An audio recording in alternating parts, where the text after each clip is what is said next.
that. One thing that's not in the president's model is the East Wing bunker, the President's Emergency Operations Center. Can you say if his update, that $300 million, does that include the cost for upgrading that bunker?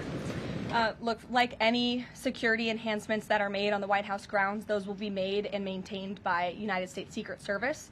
As for the cost of the ballroom and the construction itself, all of that is going to be, like I've said, privately funded and paid for by the president himself and many generous patriots who have stepped up.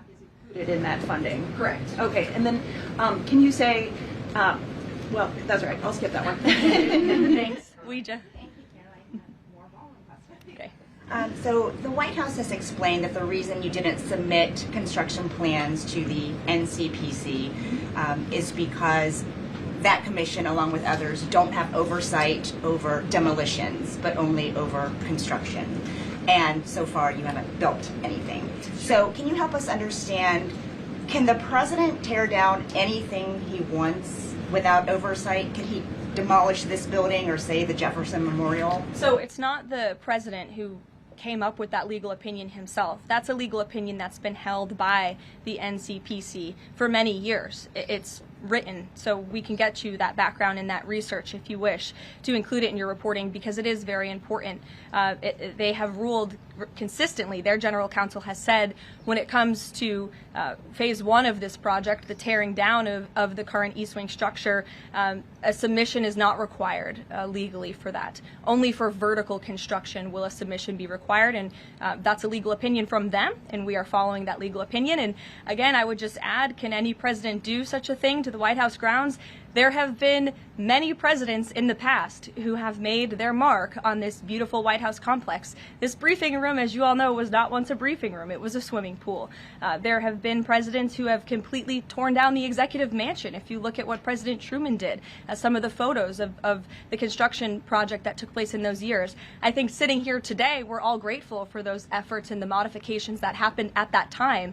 And again, in due time, the East Wing is going to be more beautiful and modern than ever before, and in addition, there will be a big, beautiful ballroom that can hold big parties and state visits for generations to come. So it sounds like the answer is yes, he can tear down whatever he wants. And then secondly, I mean, Ouija, that's not what we're saying. That's a legal opinion that's been held for many years. And interpreting it. No, it's something that presidents have done for years and years. In fact, I have some photos here. Thank you, Pat, to show you the construction that's taken place on the White House grounds. This is the construction of the West Wing in 1902.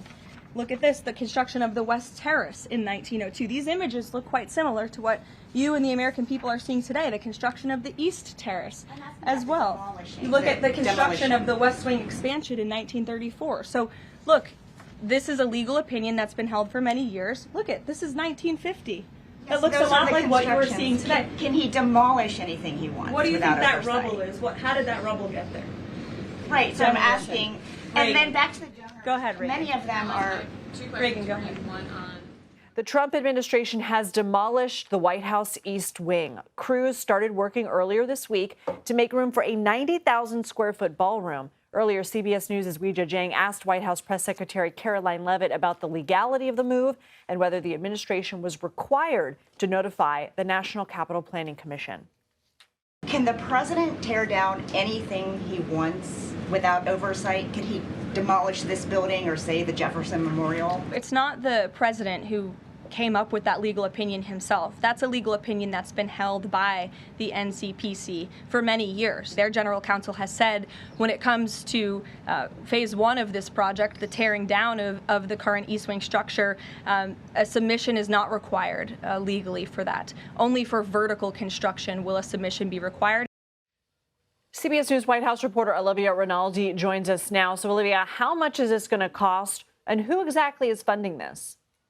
Well, Lindsay, we now know that this project is going to cost somewhere around $300 million. Originally, this White House told us it was going to be $200 million. Now we are learning it's upwards of $300 million, and the president just said that he has raised about $350 million for this project. So it seems that the costs are continuing to go up. However, the White House has said that this is not taxpayer money, that this is all donations, and the president says he is also willing to contribute some of his own money to this project. So who is exactly donating for this? Well, we got a list from the White House earlier today. Some of the groups include Amazon, Apple, Coinbase, Hard Rock International, Google, Lockheed Martin, Meta, which is the parent company of Facebook, Palantir, T-Mobile. There's also several members of the Trump administration who have donated money, including Howard Lutnick, who is the Commerce Secretary, and Kelly Loeffler, who's the head of the Small Business Administration.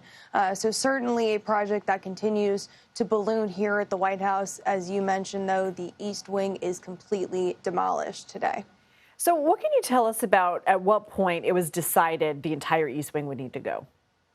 It's a good question, because certainly when we were told about this project originally over the summer, the White House promised transparency, and they said that it wouldn't be touched, that the ballroom would be separate from the East Wing. But today, Karoline Leavitt said that they were informed that in order to modernize the East Wing, they would need to demolish it entirely and really raze it to the ground. They said that this was important to the modernization process. Of course, we know that the East Wing was created in 1901, later modernized in 1942, and now it is completely gone, and they are looking to rebuild it, modernize it, and add this ballroom. And Lindsay, they told us today to trust the process.